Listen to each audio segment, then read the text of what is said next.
विभिन्न कक्षों में इलेक्ट्रॉनों का वितरण। जैसे हमने पढ़ा था परमाणु जो होता है उसके बाहरी कक्षाएं होती हैं और उसमें इलेक्ट्रॉन जो चक्कर लगा रहते हैं, और जो नाभिक होता है उसमें प्रोटॉन और न्यूट्रॉन स्थित रहते हैं। नाभिक में प्रोटॉन न्यूट्रॉन होता है, इलेक्ट्रॉन बाहर चक्कर लगाते हैं। तो इलेक्ट्रॉन को चक्कर लगाने का हो, यानी हर कक्षा में इलेक्ट्रॉनों का वितरण क्या होगा, उस वितरण की प्रक्रिया को बोहर और बरी ने, दो वैज्ञानिक थे, एक का नाम बोहर और एक बरी थे, उन्होंने दोनों ने संयुक्त रूप से एक इलेक्ट्रॉन वितरण का सिद्धांत दिया था कि कैसे कैसे कक्षाओं में इलेक्ट्रॉन वितरण होता है। वो 1921 में बोहर और बरी योजना नाम से जाना जाता है। तो उन्होंने उस पर कुछ सिद्धांत दिए, कुछ नियम दिए इलेक्ट्रॉन वितरण के, उसी को आज हम देखेंगे।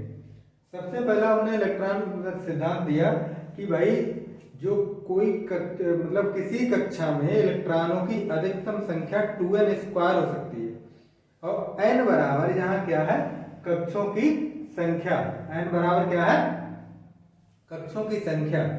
कहने का मतलब यह है कि पहला कक्ष है, अगर n बराबर 2 है, n बराबर 2 है, तो 2n स्क्वायर बराबर 2 मल्टीप्लाइड बाय 2 का स्क्वायर, और 2 का स्क्वायर कितना हो गया 4, और 4 मल्टीप्लाइड बाय 2 बराबर 8। यानी दूसरी कक्षा में अधिकतम इलेक्ट्रॉन कितने हो सकते हैं, 8। और पहली कक्षा में अगर 2n स्क्वायर बराबर 2, 1 का स्क्वायर, n की जगह पे 1 रख दिया, 1 का स्क्वायर हो गया 1, और 1 मल्टीप्लाइड बाय 2 बराबर 2।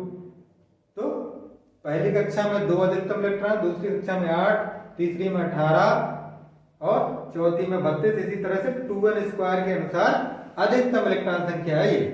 ऐसा नहीं उसमें इतने होंगे ही, मैक्सिमम इलेक्ट्रॉन संख्या 2n स्क्वायर होगी, जहां n बराबर कक्ष की संख्या होगी।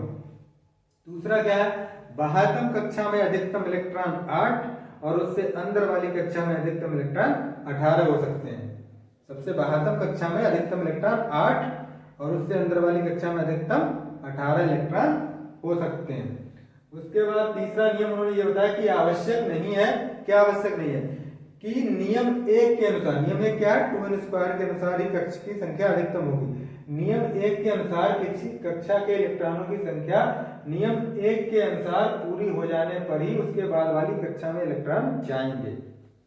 ऐसा जरूरी नहीं है कि 2n स्क्वायर के अनुसार, जैसे दूसरी कक्षा में, तीसरी कक्षा में या दूसरी कक्षा में 8 इलेक्ट्रॉन है, 2n स्क्वायर के अनुसार तीसरी कक्षा में 18 इलेक्ट्रॉन है, तो जरूरी नहीं कि तीसरी कक्षा में 18 इलेक्ट्रॉन हो जाने के बाद ही चौथी कक्षा शुरू हो।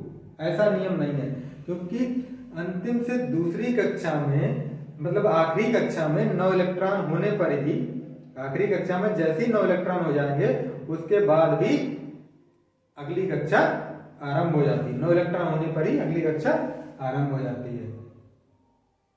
अगला 5वां, 9वां तो हुई, चौथा तो यही हो गया, 9 इलेक्ट्रॉन होने पर नई कक्षा आरंभ हो जाएगी। 5वां क्या है, सबसे बाहरी कक्षा में 2 इलेक्ट्रॉन होते हैं। सबसे बाहरी कक्षा में कितने इलेक्ट्रॉन होते हैं, 2। सबसे बाहरी कक्षा में 2 इलेक्ट्रॉन होने पर भी नया कक्ष प्रारंभ हो जाता है। ठीक, ये तो हो गया। सबसे बाहरी कक्षा में 2 इलेक्ट्रॉन तथा उससे भीतरी कक्षा में 9 इलेक्ट्रॉन। सबसे बाहरी कक्षा में 2 इलेक्ट्रॉन और उससे भीतरी कक्षा में 9 इलेक्ट्रॉन से ज्यादा कब तक नहीं हो सकते, जब तक कि उस 9 वाली कक्षा के अंदर वाली कक्षा, जो क्या है, अंतिम से दूसरे कक्ष में इलेक्ट्रॉनों की संख्या, अंतिम यानी 9 वाली जो कक्षा है, 9 इलेक्ट्रॉन वाली कक्षा, उससे पहले वाली कक्षा, अंतिम से दूसरे कक्षा का मतलब वो ये, जो 9 वाली कक्षा, 9 इलेक्ट्रॉन जिसमें है वो वाली कक्षा है, उससे पहले वाली कक्षा में जब तक कि 2n स्क्वायर के अनुसार इलेक्ट्रॉन पूरे नहीं हो जाते। मतलब जैसे किसी भी परमाणु में 4 कक्षाएं हैं, किसी परमाणु में 4 कक्षाएं हैं, तो पहले में तो 2 हो जाएंगे, दूसरे में 8 हो जाएंगे, ठीक, और तीसरे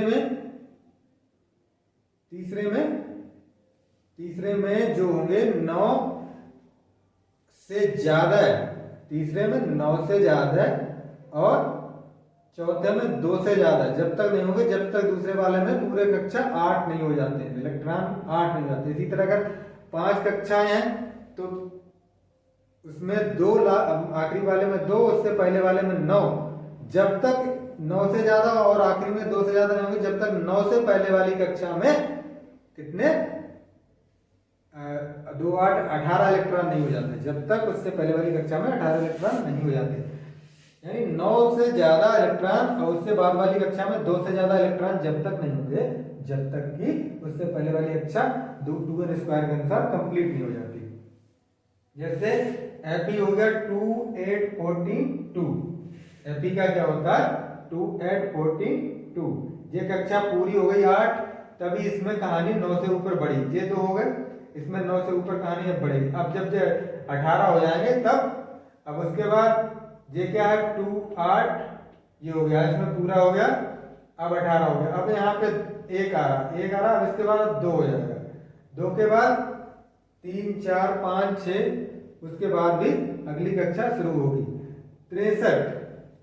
63 वाले में क्या दे रखा है कि जैसे इसमें देखिए 9 है, 2 है लास्ट में और 9 है, लास्ट में 9 है, 2 है फिर 9 है।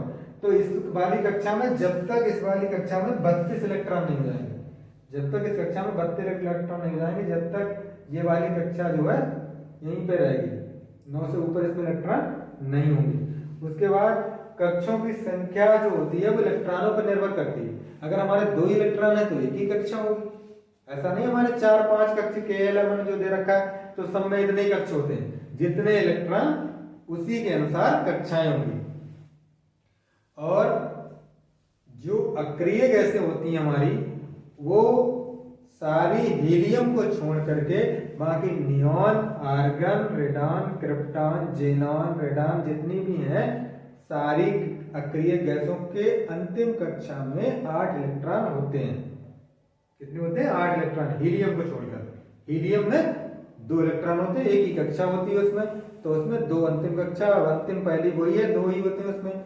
बाकी सारी अक्रिय गैसों में बाहरी कक्षा में 8 इलेक्ट्रॉन होते हैं। तो ये था हमारा इलेक्ट्रॉन वितरण जो बोरबरी ने दिया था।